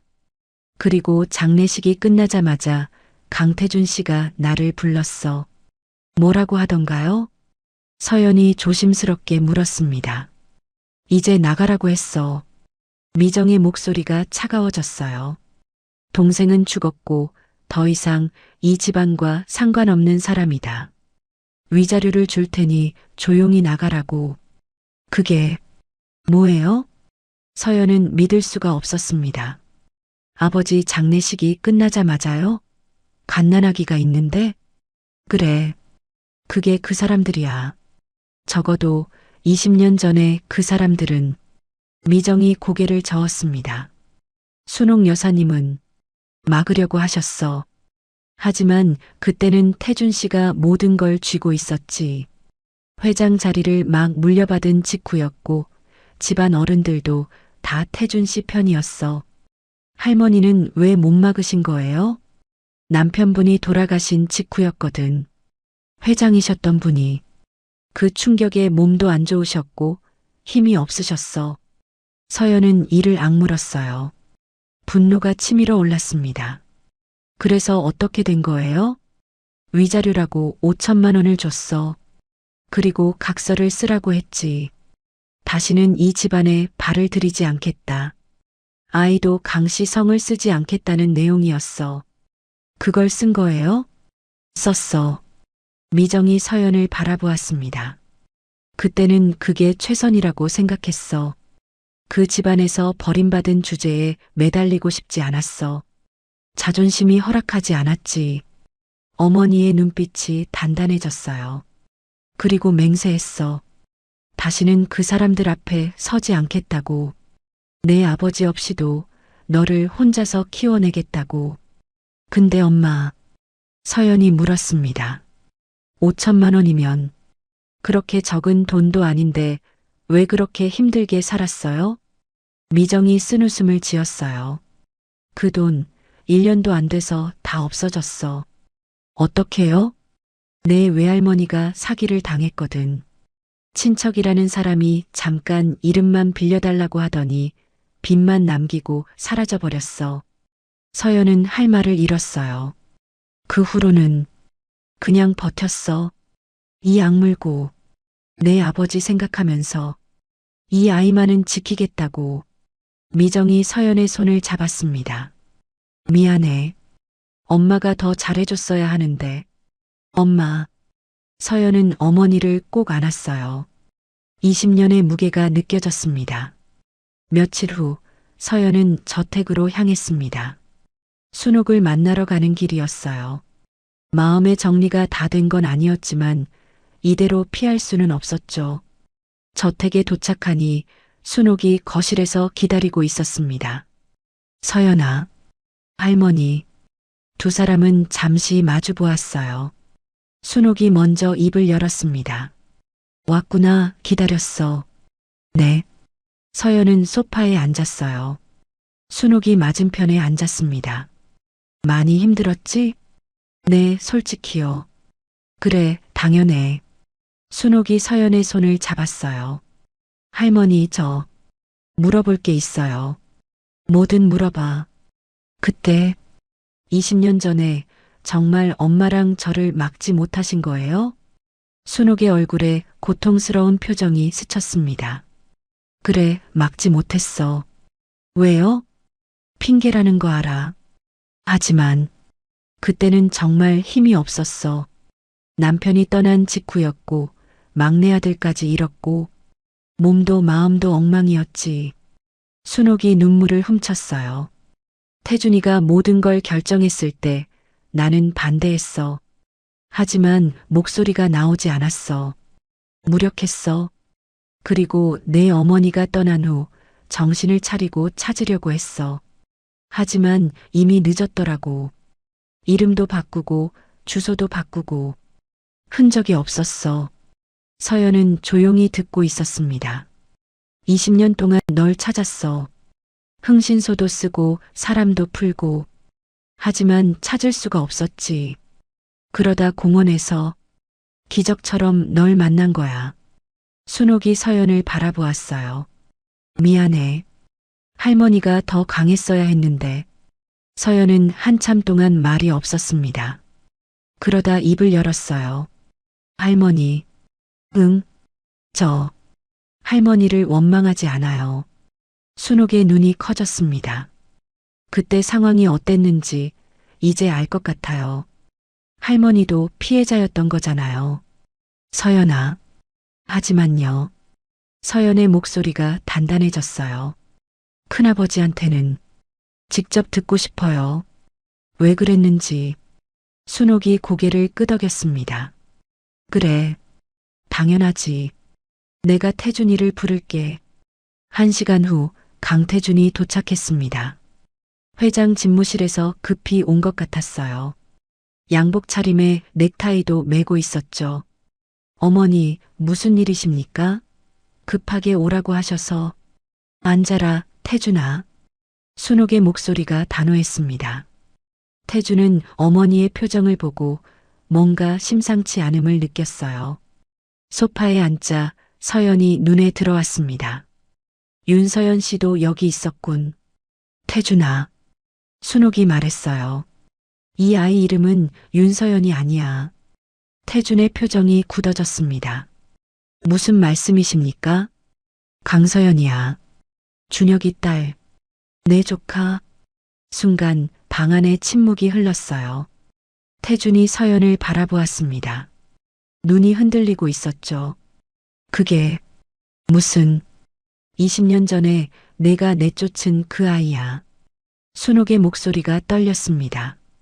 갓난아기였던 그 아이가 이렇게 자라서 내 앞에 나타난 거야. 태준의 얼굴이 창백해졌어요. 손이 떨리기 시작했습니다. 어떻게 찾으신 겁니까? 찾은 게 아니야. 이 아이가 나를 찾아준 거지. 순옥이 서연을 바라보았어요. 공원에서 내 반지를 주었거든. 그게 인연이 됐어. 태준은 한동안 아무 말도 하지 못했습니다. 그저 서연을 바라보기만 했어요. 태준아. 순옥이 말했습니다. 이 아이 앞에서 할 말 있지 않니? 태준은 자리에서 일어났습니다. 그리고 천천히 서연 앞으로 다가왔어요. 서연은 긴장한 채 그를 바라보았습니다. 아니, 서연 씨. 태준의 목소리가 떨리고 있었어요. 20년 전 일. 내가 한 일에 대해서. 그가 갑자기 무릎을 꿇었습니다. 서연은 깜짝 놀랐어요. 순옥도 눈이 커졌죠. 미안하다. 태준이 고개를 숙였습니다. 정말 미안하다. 서연은 말문이 막혔어요. 재벌가 회장이 자신 앞에 무릎을 꿇고 있었습니다. 그때 나는 어리석었다. 집안 체면, 명예, 그런 것들만 생각했지. 사람을 보지 못했어. 태준의 어깨가 떨렸습니다. 갓난아기와 엄마를 내쫓았어. 한겨울에. 그게 얼마나 잔인한 짓인지 그때는 몰랐어. 나중에야 깨달았다. 내가 얼마나 큰 잘못을 저질렀는지. 하지만 이미 늦었더군. 찾으려 해도 찾을 수가 없었어. 태준이 고개를 들었습니다. 눈가가 붉어져 있었어요. 20년 동안 죄책감에 시달렸다. 매일 밤 그날 일이 꿈에 나왔어. 용서받을 자격이 없다는 거 알아. 서연은 그 모습을 바라보았습니다. 하지만 이것만은 말하고 싶다. 태준이 서연의 눈을 똑바로 바라보았어요. 내 잘못이다. 전부 다 내 잘못이야. 내 어머니 잘못이 아니고 어머니 잘못도 아니야. 나 혼자 저지른 거야. 서연은 한참 동안 아무 말도 하지 못했습니다. 분노가 있었어요. 이 사람 때문에 어머니와 자신이 20년을 고생했으니까요. 하지만 동시에 이 사람도 20년 동안 괴로워했다는 게 느껴졌습니다. 일어나세요. 서연이 조용히 말했어요. 서연 씨, 일어나시라고요. 바닥이 차가워요. 태준이 천천히 일어났습니다. 서연이 말했어요. 솔직히 용서가 되는지 모르겠어요. 아직은요. 당연한 거야. 하지만 서연이 한숨을 내쉬었습니다. 엄마가 그러셨어요. 원망하면서 살기엔 인생이 너무 짧다고. 태준의 눈에 눈물이 고였어요. 당장 용서하긴 어려워요. 하지만 노력은 해볼게요. 고맙다. 정말 고마워. 태준이 고개를 숙였습니다. 그때 현관문이 열렸습니다. 강현우가 들어왔어요. 거실의 분위기를 보고 멈칫했죠. 아버지, 할머니, 무슨 일이에요? 태준이 아들을 바라보았습니다. 현우야, 너도 알아야 할 게 있다. 뭔데요? 윤서연 씨. 아니, 이 아이는 내 사촌 동생이다. 현우의 표정이 굳어졌어요. 네, 뭐라고요? 작은아버지 준혁이의 딸이야. 20년 전에 내가 내쫓은 아이다. 현우는 믿을 수 없다는 얼굴로 서연을 바라보았습니다. 그게 사실이에요? 서연이 고개를 끄덕였어요. 네, 저도 며칠 전에 알았어요. 현우는 한동안 말을 잇지 못했습니다. 그러다 힘없이 소파에 앉았어요. 그래서 할머니가 그렇게 신경 쓰신 거였구나. 그래, 현우야. 순옥이 말했습니다. 이 아이는 처음부터 우리 가족이었어. 현우가 서연을 바라보았어요. 예전의 적대감 대신 복잡한 감정이 담긴 눈빛이었죠. 미안해. 네. 그동안 못되게 굴어서 몰랐어. 서연은 놀랐어요. 강현우가 사과할 줄은 몰랐거든요. 괜찮아요. 괜찮지 않아. 내가 사촌 동생한테 뭔 짓을 한 거야. 현우가 고개를 숙였습니다. 앞으로는 잘해볼게. 그날 저녁 저택 식당에서 식사 자리가 마련되었습니다. 강순옥, 강태준, 강현우, 그리고 서연. 네 사람이 한자리에 앉았어요. 어색한 침묵이 흘렀습니다. 아무도 먼저 말을 꺼내지 못했죠. 순옥이 입을 열었어요. 오늘은 그냥 밥 먹자. 복잡한 이야기는 나중에 하고. 네, 할머니. 서연이 대답했습니다. 강태준과 강현우도 고개를 끄덕였어요. 식사가 시작되었습니다. 여전히 어색했지만 조금씩 대화가 오갔어요. 서연 씨, 좋아하는 음식 있어? 강태준이 물었습니다.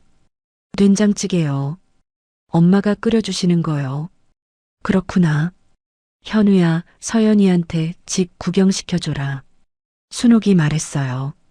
네, 할머니.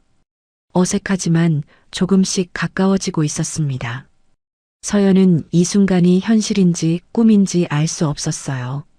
며칠 전까지만 해도 상상도 못했던 일이었으니까요.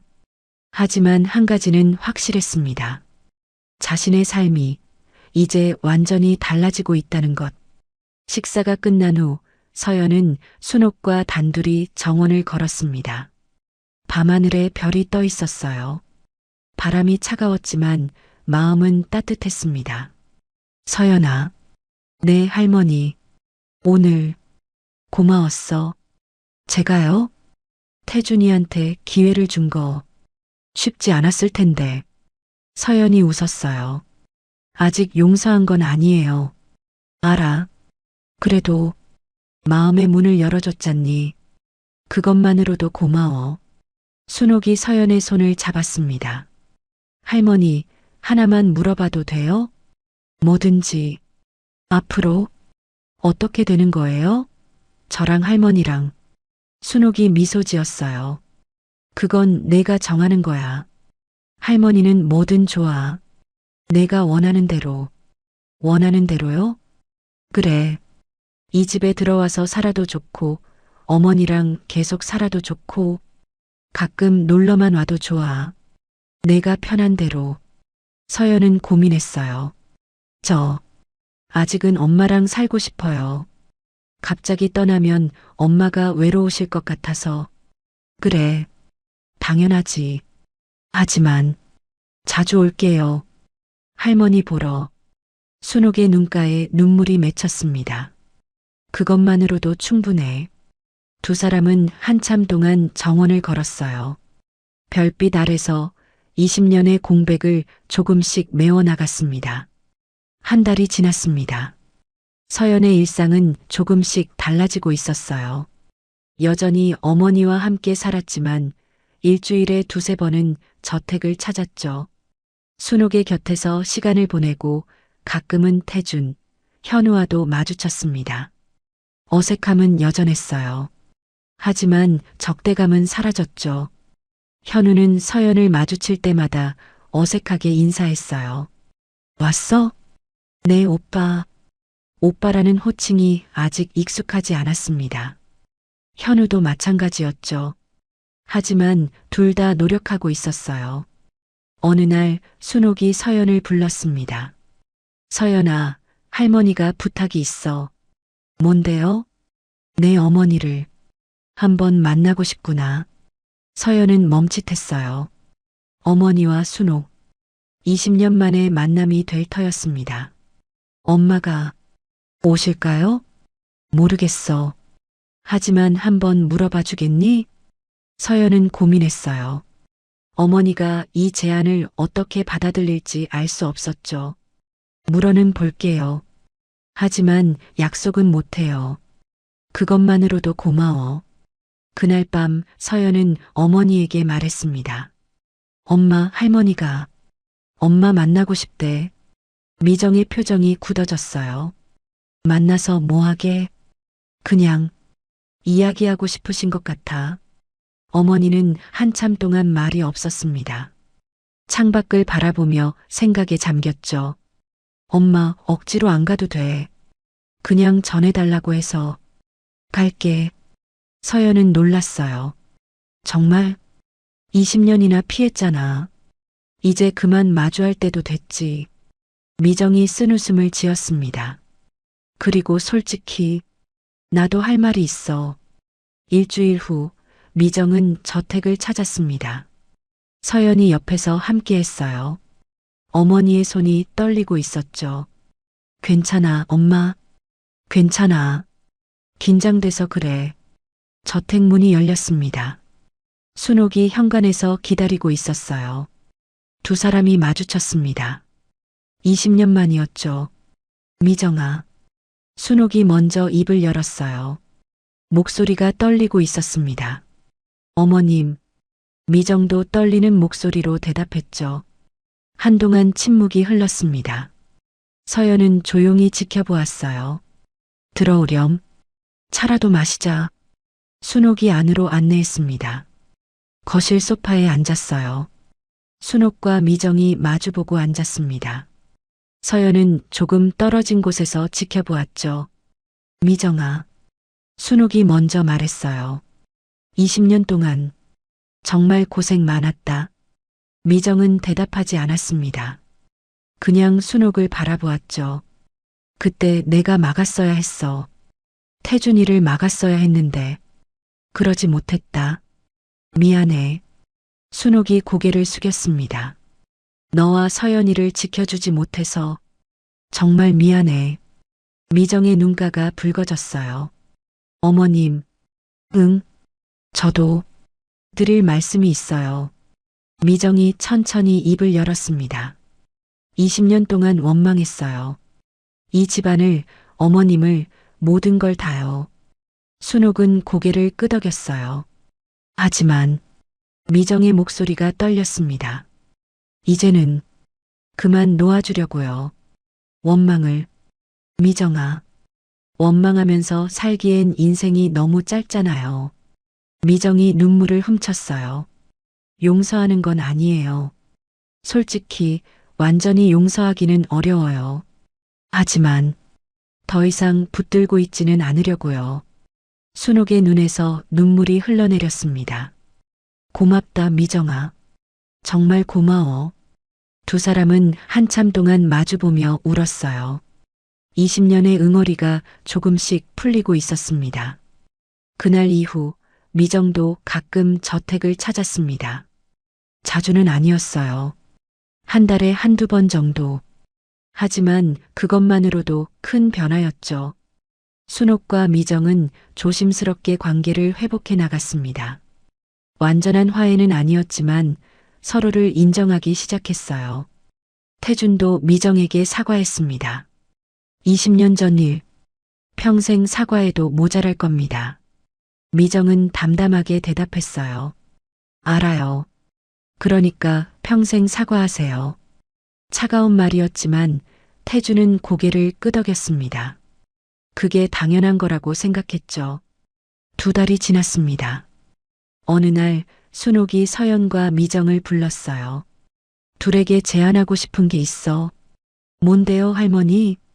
미정아, 식당 차리고 싶다고 했지? 미정이 눈을 깜빡였어요. 그걸 어떻게 아세요? 서연이한테 들었어. 순옥이 웃었습니다. 내가 도와주고 싶어. 작은 식당 하나. 내가 원하는 대로. 미정은 당황했어요. 어머님, 그건 거절하지 마.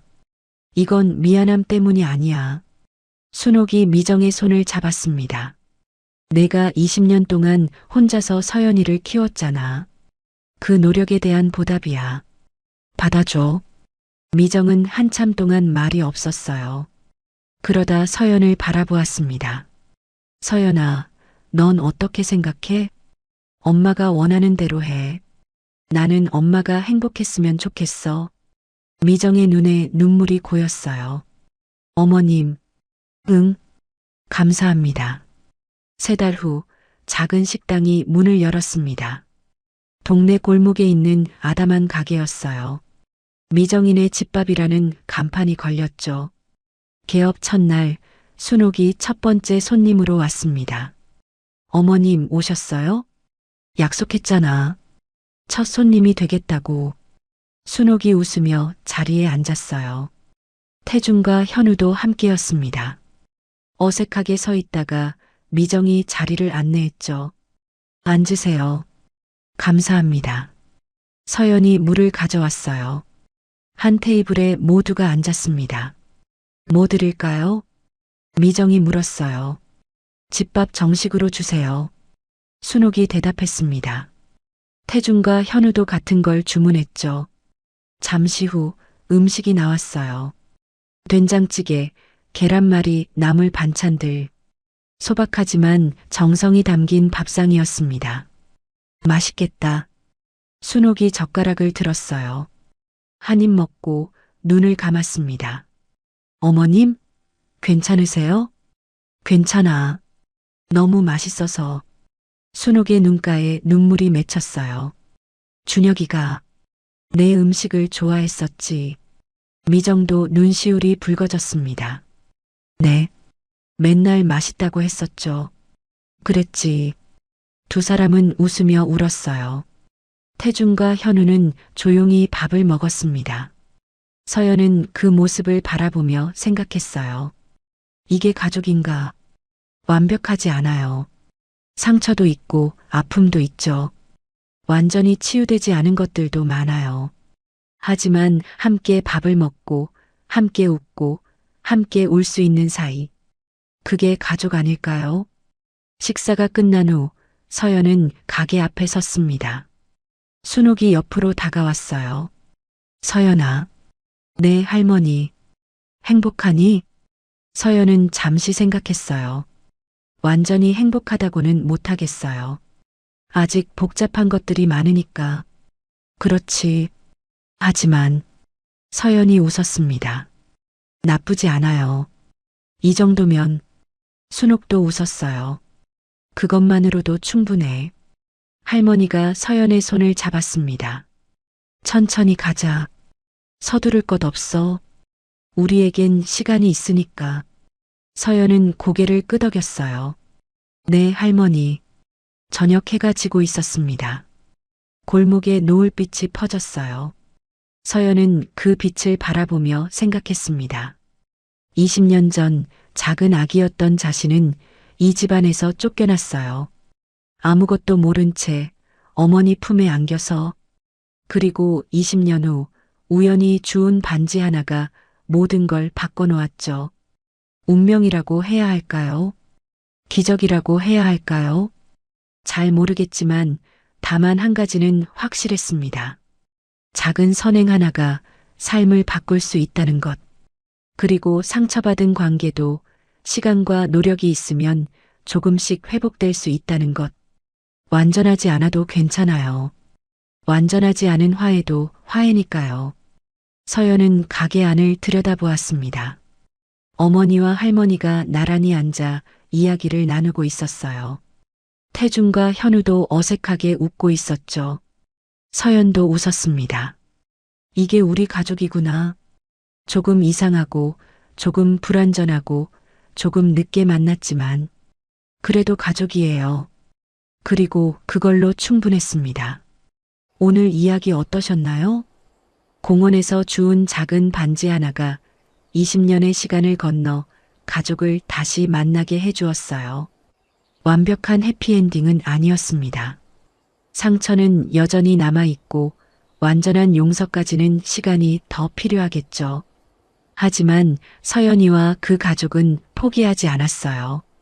조금씩 천천히 서로를 향해 걸어가기로 했습니다. 여러분도 혹시 오래된 상처가 있으신가요?